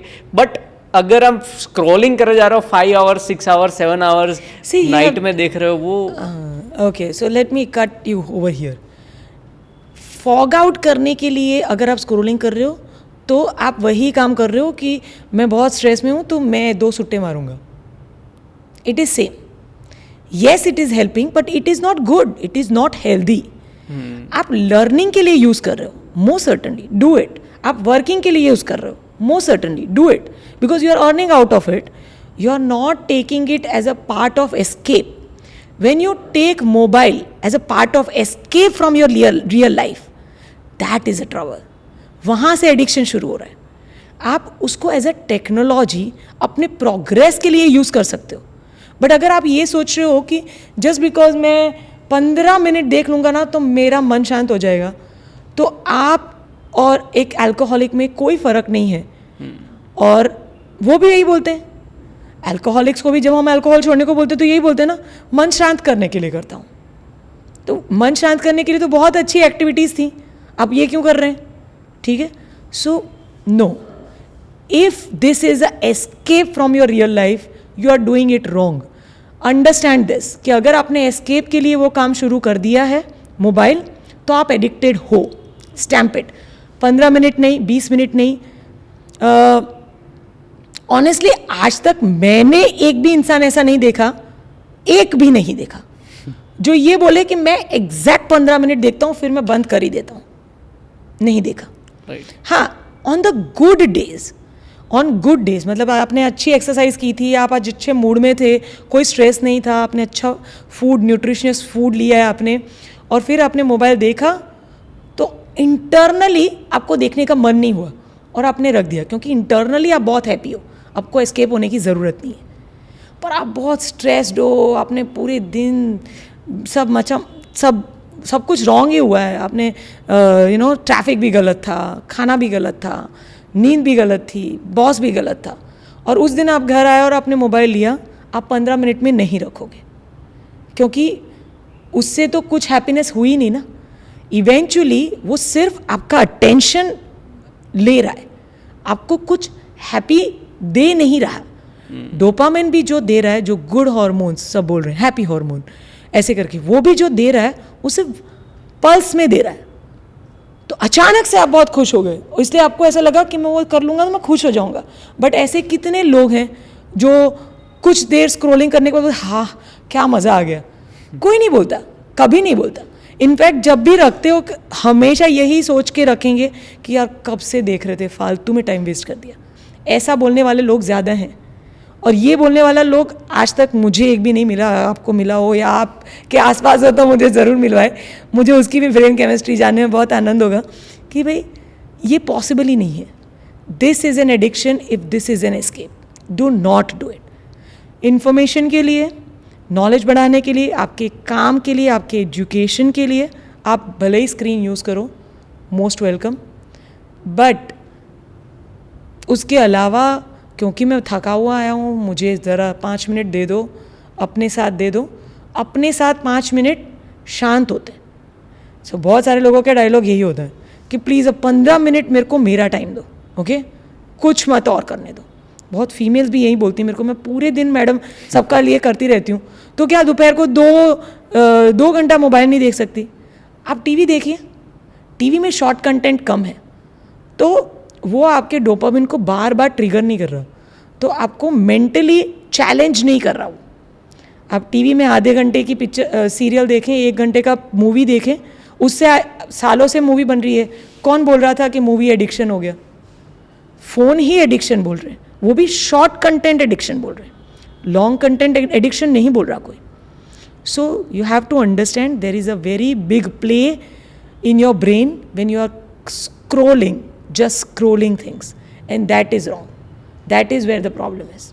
सो उससे कोई हेल्थ इफ़ेक्ट्स या हेल्थ कंसर्न्स भी स्टार्ट हो सकते हैं, लाइक रात को लोगों को नींद नहीं आती है, आई स्ट्रेन होता है, बहुत सारी रिलेवेंट चीज़ें होती है। तो क्या मोबाइल एडिक्शन की वजह से और भी हेल्थ रिलेटेड चीज़ को इम्पेक्ट करता है? सबसे बड़ा प्रॉब्लम बिफोर स्लीप, बिफोर से फूड हैबिट्स, सबसे बड़ा जो प्रॉब्लम हो रहा है इस एडिक्शन से वो है कनेक्शन।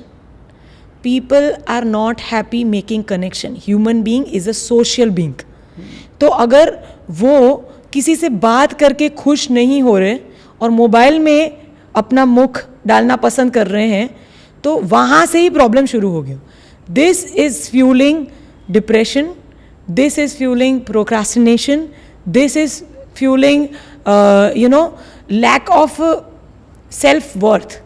सो बहुत बार क्या होता है कि हम लोग जब ये देख रहे हैं, मोबाइल देख रहे हैं, तो सब अपने हैप्पी हैप्पी मोमेंट्स डाल रहे हैं ना। बहुत कम ही लोग हैं जो लोग अपना दुख डाल रहे हैं, या बॉस ने जो डांटा वो कंटेंट बना के डाल रहे हैं। ये नहीं डाल रहे। क्या डाल रहे हैं? मैं आज अच्छी रेस्टोरेंट में खाना खाने गया, बहुत अच्छा खाना था। मैं आज फॉरेन ट्रिप किया, बहुत अच्छी ट्रिप थी। मैं कश्मीर देखने गया, बहुत सही है। मैं आज 10 दोस्तों से मिला, वाह बहुत, मेरे दोस्त बहुत प्यारे हैं, ऐसे करके।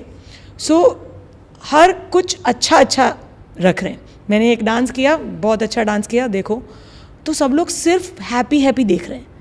ह्यूमन टेंडेंसी है कंपैरिजन की, उससे आप एस्केप नहीं कर पाओगे। अगर आप मैच्योर हो तो उससे आप दुखी नहीं होगे, पर आप एस्केप नहीं कर सकते।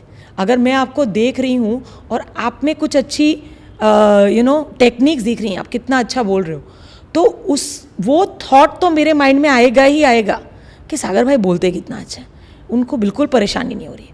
तो वो थॉट, मैं वो कंपैरिजन से अपने आप को कभी नहीं रोक पाऊंगी। भले ही मैं अच्छा बोल रही हूँ, पर आपके साथ मैं अपने आप को कंपेयर करना कभी नहीं भूल पाऊंगी। मेरे बहुत अच्छे दोस्त हैं, पर आपका ग्रुप कितना अच्छा है, आपका ग्रुप तो बहुत मिल रहा है यार, मेरा ग्रुप तो मिल ही नहीं रहा है।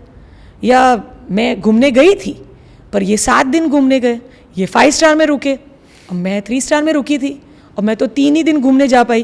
तो ये कंपैरिजन सूनर और लेटर, अगर आप स्क्रोलिंग में डूम कर रहे हो अपने आप को, तो वो होगा।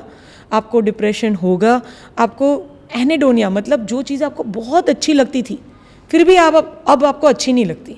मतलब ना, पहले मैं मूवी में, थिएटर में जाके मूवी देखना मुझे बहुत पसंद था। अब मैं 3 घंटे बेयर ही नहीं कर सकती, मैं नहीं देख सकती थिएटर में मूवी। या मुझे अपने दोस्तों से मिलना बहुत पसंद था, पर अब मैं कोई ना कोई बहाना बना लेती हूँ, या मैं थक गई हूँ, मेरे को काम है ना, बच्ची का कोई एग्ज़ाम है, तो मैं अब बहाना बनाती हूँ कि मैं कैसे नहीं मिलूँ।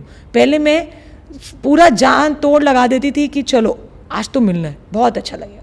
जो चीज़ें अच्छी लगती थी अब अच्छी नहीं लग रही है। धीरे धीरे उन चीज़ों से डिटैचमेंट फील हो रहा है, डिप्रेशन, हमेशा लो फीलिंग हो रही है। ये सबसे कॉमन चीज़ें हो रही हैं। उसके बाद यस, स्लीप और मूड वेरिएबिलिटीज़ और आई स्ट्रेन, आँखों में दर्द, अर्गोनॉमिक इश्यूज़, लोग कैसे भी चाहे सो जाते हैं और फिर बाद में दूसरे दिन स्टिफ नेक लेके आ जाते हैं। यहाँ पे पूरे दिन यहाँ पे दर्द होता रहता है। सो बिकॉज ये आप हाथ पकड़ के बैठे हैं, there is this real phenomenon, iPhone little finger. So क्योंकि आईफोन ने इस तरह से बनाया है कि आप अपने लिटिल फिंगर पे रख सको फ़ोन, तो there is a dent made. तो आप जब ऐसे रख रहे हो फ़ोन, तो यहाँ पे डेंट फील कर सकते हो, आप भी अपना फील कर सकते हो कि यहाँ पे गड्ढा बन रहा है। ये फिजिकल चेंज एक ऑलरेडी ग्रोन बॉडी में आने लगा। I am a very low usage mobile का, मेरा बहुत ज़्यादा यूज़ नहीं है, ज़्यादातर इंटरेक्शन ही हो जाते हैं, बट उसके अलावा भी मुझे यहाँ पे वो डेंट मुझे फील हो रहा है।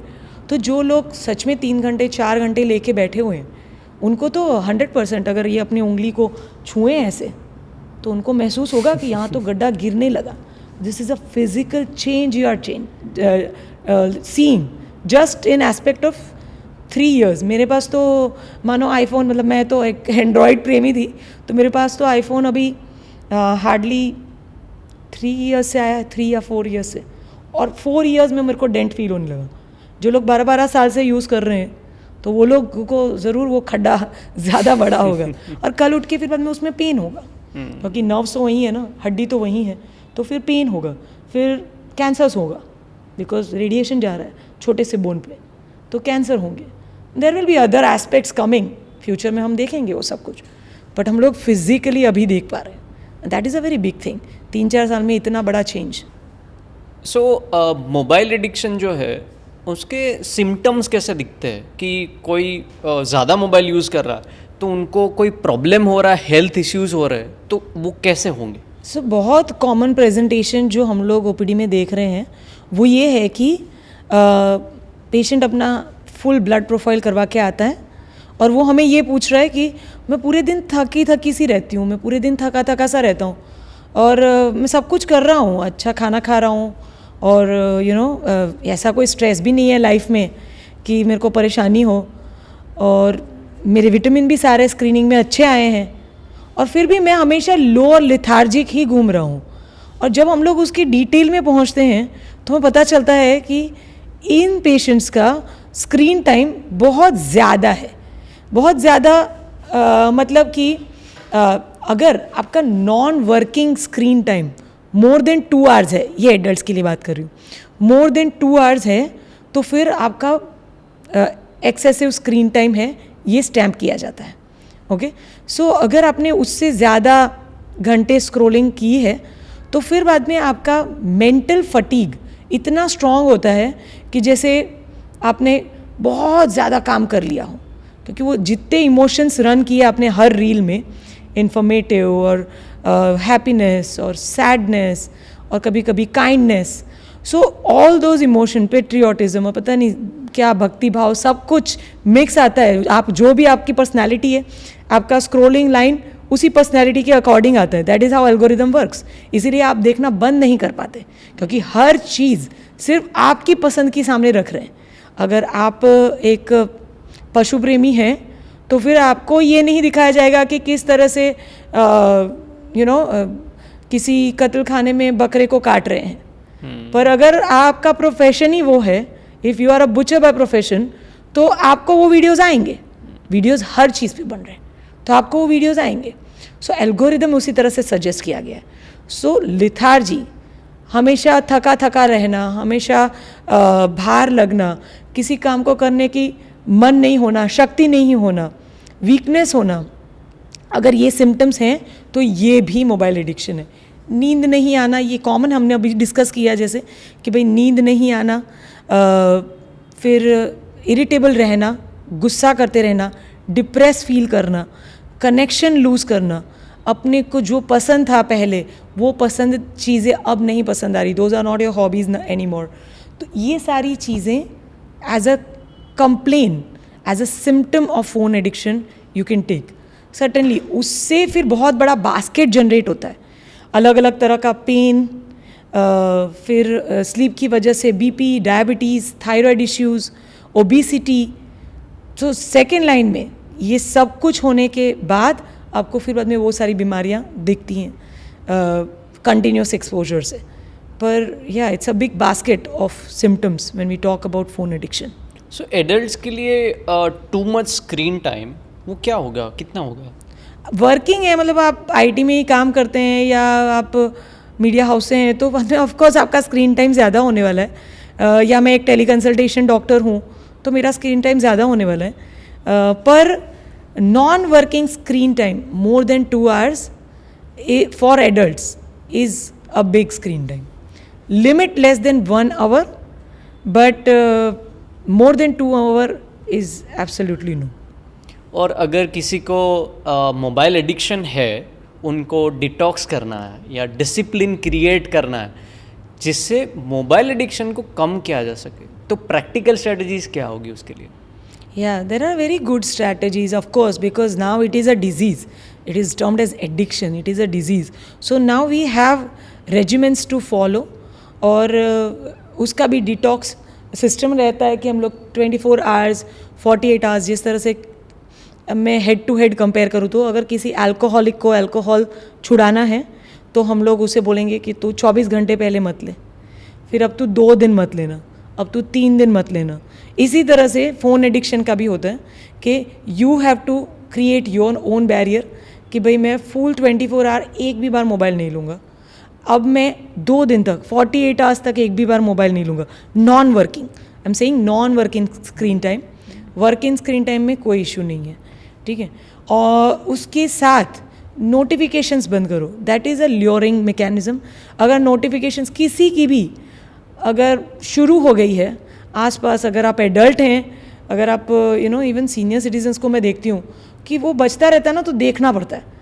बहुत बार वो लोग टैक्स से भी नहीं होते हैं, उनको सिर्फ अभी तक यही पता चला है कि यूट्यूब में किस तरह से हम लोग आगे आगे देख सकते हैं, या इंस्टाग्राम अकाउंट किसी ने उनके ग्रैंड किड ने बना के दिया, तो वो सिर्फ ऐसा कि शुरुआत इसलिए हुई थी क्योंकि ग्रैंड किड का इंस्टाग्राम अकाउंट था और उसको देखना था, पर अब ये हो गया है कि अब सब कुछ ही देख रहे हैं ऐसे करके। तो उन्हें अभी तक ये नहीं पता है कि इंस्टाग्राम को एक्चुअली किस तरह से मैक्सिमम बेनिफिट ले सकते हैं उससे, पर वो स्क्रॉल किए जा रहे हैं कुछ ना कुछ, और उसकी वजह से उनका एडिक्शन बन रहा है।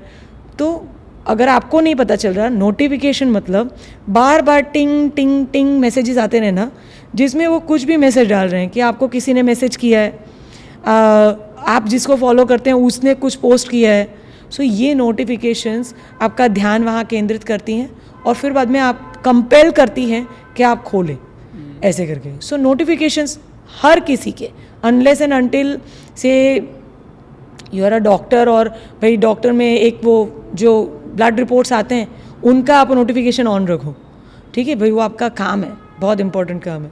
या फिर आपका बॉस है, आप वर्कफोर्स में हो, आईटी फील्ड में हो, और आपके बॉस का मैसेज सबसे सर्वोपरि है, तो आपने ईमेल को नोटिफाई कर रखा है। उसके अलावा हर किसी नोटिफिकेशन को, all games, all social media, सब को ऑफ ही रखना है। सेकेंड पॉइंट इज़ कि जोन्स क्रिएट कर दो रूम अपने घर में, ये मोबाइल फ्री जोन है। तो बेडरूम इज़ मोबाइल फ्री। अगर आप बेडरूम में हैं तो आप मोबाइल स्क्रॉल नहीं कर सकते, या अगर आप टीवी के सामने हैं तो आप मोबाइल स्क्रॉल नहीं कर सकते, आप डाइनिंग टेबल पे हैं तो आप मोबाइल स्क्रॉल नहीं कर सकते। तो मोबाइल फ्री जोन्स क्रिएट करो, which will give this idea to the next generation also कि यहाँ तो मैं नहीं ले सकता ऐसे करके। अगर मम्मी लेगी तो वो भी लेगा, अगर पापा लेंगे तो वो भी लेगा, तो फिर बाद में आप मोबाइल फ्री जोन्स क्रिएट कर सकते हैं। सेकेंडली, आप टाइम लिमिटेशंस कर सकते हैं कि भाई सुबह 8 बजे से लेके 10 बजे तक तो आप मोबाइल नहीं छू सकते, क्योंकि आप अभी अभी उठे हो, अभी आपको दूसरा सारा काम करना चाहिए, आपके हेल्थ पे काम करना चाहिए, आपके न्यूट्रिशन पे काम करना चाहिए, आपके गोल्स पे काम करना चाहिए। तो सुबह इज़ नो, आप इसके बाद कर सको, या फिर बाद में स्लीपिंग टाइम अगर डिसाइडेड है तो उसके पहले सो टाइम डिफाइन कर दो, इसके बीच में मैं दोपहर 2 से 5 के बीच में मोबाइल छूऊंगी, उसके अलावा मैं मोबाइल को स्क्रोलिंग मीडियम के लिए नहीं छूऊंगी। किसी का फ़ोन आएगा तो मैं फ़ोन उठाऊंगी, पर अगर मुझे फ़ोन करना है तो मैं 2 से 5 में जो खुशी के जो फ़ोन होते हैं वो मैं 2 से 5 में ख़त्म कर दूंगी। और उसके बाद हाँ, इमरजेंसीज तो ऑफकोर्स मोबाइल इमरजेंसी के लिए बनाया गया। सेकेंड पॉइंट इज़, मोबाइल में खुद में अच्छी सेटिंग्स आने लगी हैं। 15 मिनट बाद मेरे को बताया करो कि मोबाइल मैं 15 मिनट से यूज़ कर रही हूँ, सो देर आर अलार्म सेट, तो आप वो अलार्म्स को नोटिफाई करो और वो बाद में वो अलार्म इनिशिएट होगा। और लास्ट एक बहुत अच्छा फीचर हर मोबाइल में आ गया, DND, डू नॉट डिस्टर्ब। ये हर मोबाइल में है, ओल्ड एज में भी है, यंग एज में भी है। तो आप लोगों को ओल्ड एज को थोड़ा सा टेक सेवी इस तरफ करना चाहिए। अब उनके पास ये हो गया कि आज तक उनके पास ये था नहीं। I see adults who are more than 65 are struggling with this, क्योंकि उनका स्ट्रेस कंटिन्यूस है, मेरा मोबाइल कहीं छूट ना जाए, किसी का फ़ोन आएगा तो मैं क्या कहूँगी ऐसे करके। तो ये स्ट्रेस उनका जो कंटिन्यूस बना रहता है, उस स्ट्रेस की वजह से वो मोबाइल से 10 मीटर से दूर नहीं जा रहे ऐसे करके। सो उनको DND इस तरह से समझाओ कि रात को जिसको भी काम होगा वो घर आएगा, बात करेगा, ठीक है। घर में एक जन का मोबाइल DND पे ना हो, और अपने इमरजेंसी कॉन्टैक्ट्स जो होते हैं कि भाई मेरी बेटी हो गई जो लंदन पढ़ती है, तो उसको मेरे को बात करना हो तो उसे पता होना चाहिए कि घर में एक जन का मोबाइल है जो DND है, उसी पे फ़ोन करो, ठीक है। दूसरे सब के फ़ोन DNDs पे। रात को 9 बजे बाद कोई भी आपके घर के साथ अगर बात करना चाह रहा है तो वो इतना इम्पॉर्टेंट होना चाहिए कि उसे पता हो कि घर में ये पॉलिसी है कि DND है और आपको फ़ोन करना है तो सो एंड सो के फ़ोन पे फ़ोन करोगे तो इससे बात होगी। और अगर वो इमरजेंसी नहीं है तो क्यों बात करनी है, टाइम पास करने के लिए रात को फ़ोन यूज़ करने की ज़रूरत नहीं है, ठीक है ना. So I think these are few practical tips जिसमें DND, off notifications, mobile free zones, limited time और इंटरनल अलार्म्स, ये कुछ चीज़ें हैं जो अगर हम लोग सबको मदद करें तो अपनी इंटरनल आत्मा होती है उसको जगाने की ये काम है कि आपको बार बार बताया जाए कि भाई आप एडिक्टेड हो, छोड़ दो नहीं तो नुकसान होगा. Definitely, this is very much helpful, especially for all adults. And as we spoke, it's not only about adults, it's about everybody, every human life. तो बहुत इम्पोर्टेंट है. थैंक यू वेरी मच बहुत सारी चीज़ें कवर करने के लिए and your practical experience, क्योंकि आप OPDs देखते हो तो बहुत सारे लोग आपके पास आके बहुत सारी इन्फॉर्मेशन बोलते हैं कि मुझे ये हो रहा है, या and then you try to find out कि क्या ऐसा रीज़न रहा होगा जिसकी वजह से ये हो रहा है. And that experience gives us the platform कि हम यही बात को ऑडियंस तक पहुंचा पाए. So you are listening to mic to minds and today's expert was Dr. Reema Solanki Chauhan. And if you come across anything, put it in the comment. So till next time, अगर आपके पास कुछ है तो ज़रूर हम प्रयास करेंगे कि नेक्स्ट टाइम उसको हम कवर करेंगे या तो आपको आंसर करेंगे in the comment section. Thank you very much for listening to us. Stay tuned. See you next time. Take care.